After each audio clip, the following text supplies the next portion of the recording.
If busting makes you feel good, well, you might want to second guess this movie. The following is a world-class Bullshitters exclusive.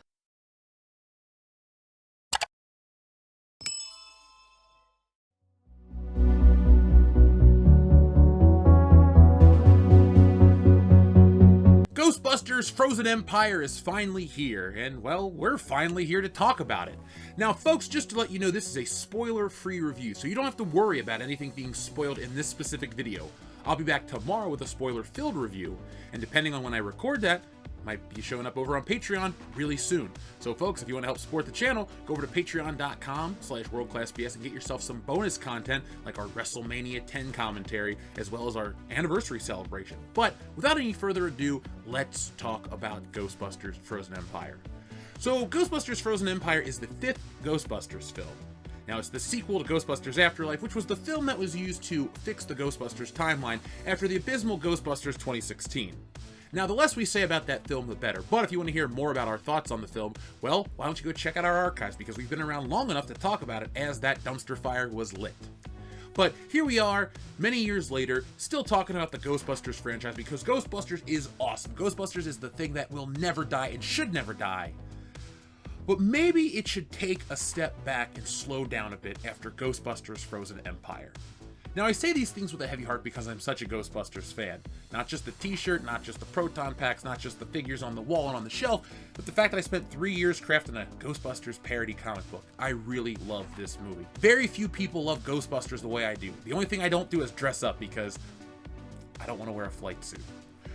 But I tell you guys this in the beginning to get it out of the way, because I wasn't going into this film looking to dislike it. I wasn't going into this film looking to be negatively impacted by what I saw or unhappy or any of those things. I didn't even care what the reviews were yesterday from IGN. They gave it a whopping 4 out of 10, and I thought, ooh, that's rough. Madam Web got a 5. But then I thought, I'm going to go into this movie like I do every film and give it a fair shake.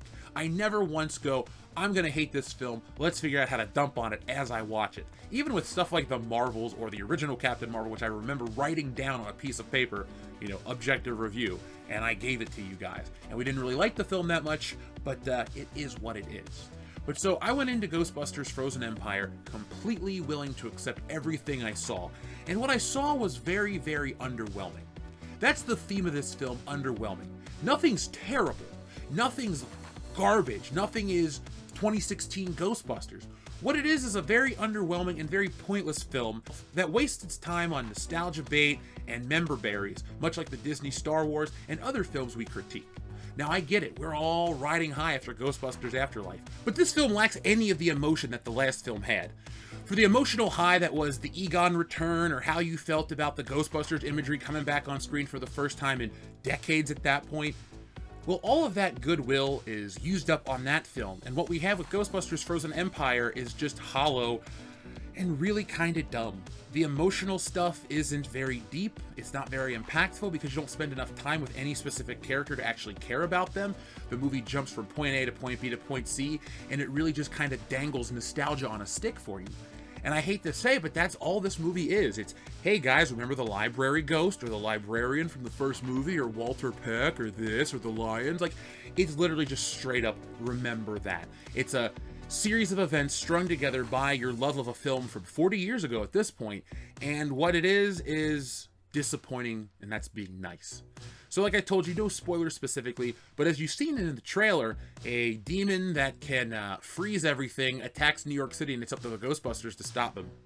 There's just one problem. That's the final 6 minutes of the movie.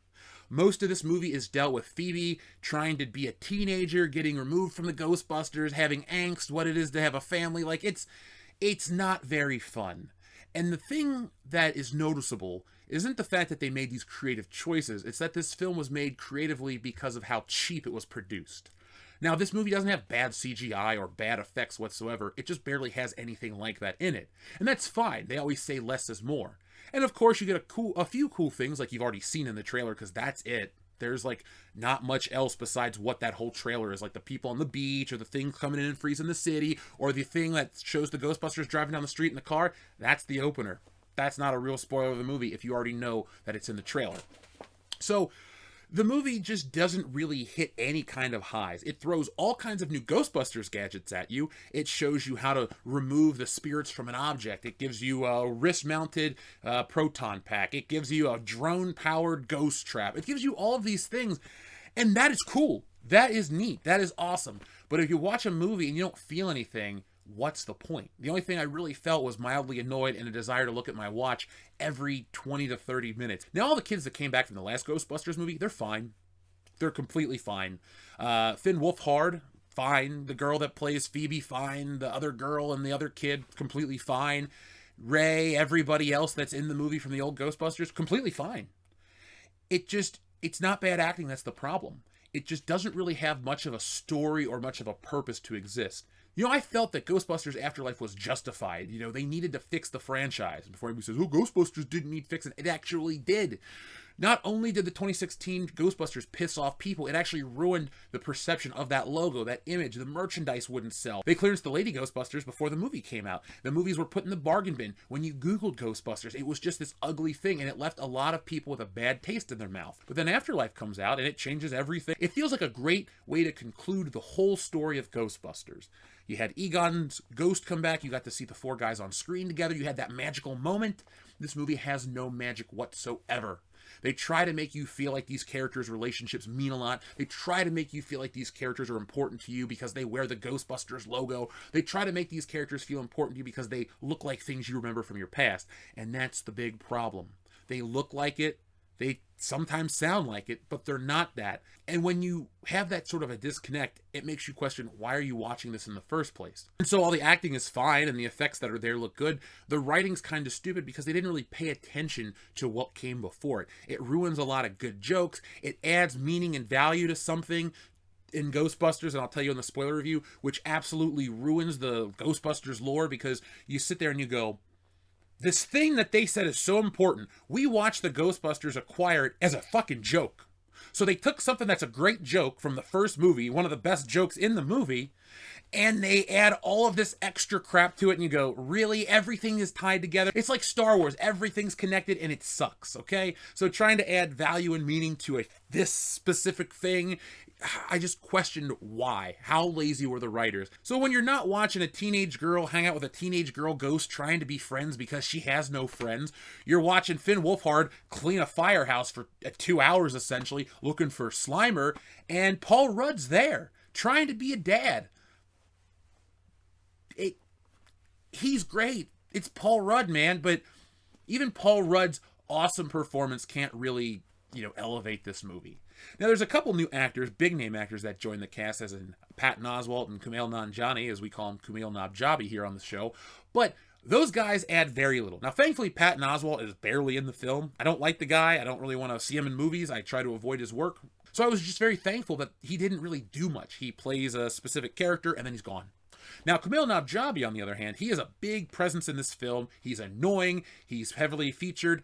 They give him a big payoff that makes no sense because he's trying to do something specifically, and then when something else happens, he can do it perfectly, but he clearly couldn't do it just a few moments earlier. And I get it, we're supposed to show tension and suspense in these movies, but that's the big problem too. There's no ticking clock. There's no countdown to extinction. The freezing of New York just starts, and it looks like everyone's gonna die, and then they fight the villain and quickly defeat him, and everything gets reversed and melts, and nobody really dies. It looks like it's gonna be this epic Ghostbusters frozen tale. And by the way, to those Ghostbusters fans, the enthusiasts out there that dress up, they get the proton packs and the suits, you really wasted money on the red jackets because they don't really wear them. One girl wears it in a scene on a rooftop. They don't all go out decked out in these red jackets. So I saw people spending thousands of dollars on your Ghostbusters parkas. You've been had. It was just a way to sell you something in a poor way. So overall, that was disappointing too. And it was really disappointing, too, with how the movie ended. The fact that they just ended it in the garage of the firehouse 5 minutes later. Like that, you're like, what?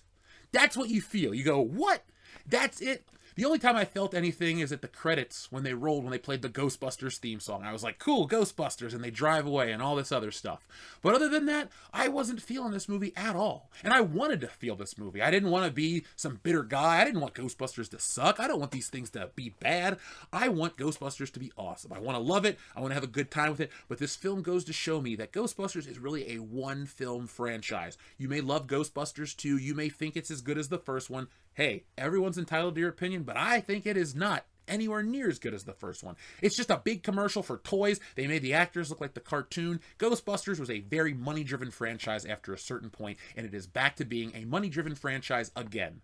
So if anything, if you want to compare this movie to something else in the franchise, you would put Ghostbusters 1 and 2, down, and like Afterlife in this movie. This feels like Ghostbusters 2 for Afterlife. It's not really original. It borrows a lot from the first movie, and I do mean this one specifically. Frozen Empire borrows from the first Ghostbusters movie. Like, the same shit happens in the climax, and you go, if this happens here, and in the last one it was the first time it had happened, like, it just keeps undoing what came before it. They break the fourth wall. They undo a little bit of the lore that comes from the first movie as well. It's just full of member berries, and overall, you're better to watch it on streaming. Now, I didn't get to see this in a jam-packed theater. There were a handful of people there. Nobody was really laughing because the humor wasn't very well executed. Dan Aykroyd's an all-time great. Bill Murray's still great. Like, you can't really undo Bill Murray's level of work. He even made the 2016 appearance work. So, he is there. He's funny. He's Venkman. But if you think you're going to get the Ghostbusters doing all this cool stuff, even in their old age, they just stand around and they watch kids do stuff. And so, what you got to remember about Ghostbusters at the end of the day is its best years are behind it, because the things that we all know and love about it, the four guys, the firehouse, and all that stuff, in a way they're all here, but they don't really serve their other purpose of being Ghostbusters and being entertaining and being all these other things. So overall, you just feel like you're watching people collect a paycheck. And that's mildly disappointing to put it. So, folks, I'm not going to really give this movie a number score. We have a new system here on the channel. It's a 3-tiered system. It's skip it, stream it, and physical media. So, even though I'm very disappointed in this movie, I'm not going to give you a skip it. I'm going to say it's a streaming movie. So, if you're really hungry to see Ghostbusters, go out and see it this weekend. Go see it with a big crowd. Put on your suit. Turn off your goddamn backpack, though. They even have a little thing in the front of the movie, like, of people in cosplay. Go see the movie and let other people that aren't going to dress up go be Ghostbusters. Like, go enjoy the Ghostbusters. You are the Ghostbusters. Go do that shit after the end of the movie, because you guys are needed just as much as everyone else. But overall, stream this movie. Have fun at home. Maybe do a double feature, because it's not really... it doesn't have anything epic. You're never going to go back and watch this and go, man, I got to watch that scene in Frozen Empire. No. There's no scene to go back to. You get your member berries and a bunch of other crap, and that's cool. But I ask you, why do you need member berries when you can just pop in the original movie? It's on tons of streaming platforms. It's on every format ever. It's one of the most successful films ever. So Ghostbusters is never going to be hard to come by. And at the end of the day, I hate to say it, just go watch the first movie. There's no reason to really, consume this after just a group experience. So that's it, folks. It gets a stream it from WCBS. I'll be back tomorrow with my spoiler-filled review, so you can join us then to hear more about the film, the problems, the joke that it doesn't work, the thing that it ruins, all of that crap and a whole lot more. But folks, it's almost time. Get ready, Wokebusters is almost here. I've been sharing stuff all over social media. We're making sure a few things are taken care of, and then we're going to have that launch page available over on Kickstarter, so you guys can get the biggest comic book event of 2024. It's over 100 pages, roughly 105. There's these like chapter breaks that have stuff. Those are pages too. So it's 105 pages. It's an epic. It's got all sorts of wonderful things and a whole lot more. We got Wokebusters toy ads, Wokebusters posters, Wokebusters everything is on its way to you. So folks, you can get involved. If you want to have some fun, well, become a Wokebuster. The only way you can do that is go to wokebustercomic.com right now, or wait for the Kickstarter information in the coming days. But folks, it's been a blast to make it. I can't wait to show you. It's worthy of Ghostbusters, if I may say so myself. But until then, folks, be smart, be safe, be cool, but always be excellent to each other.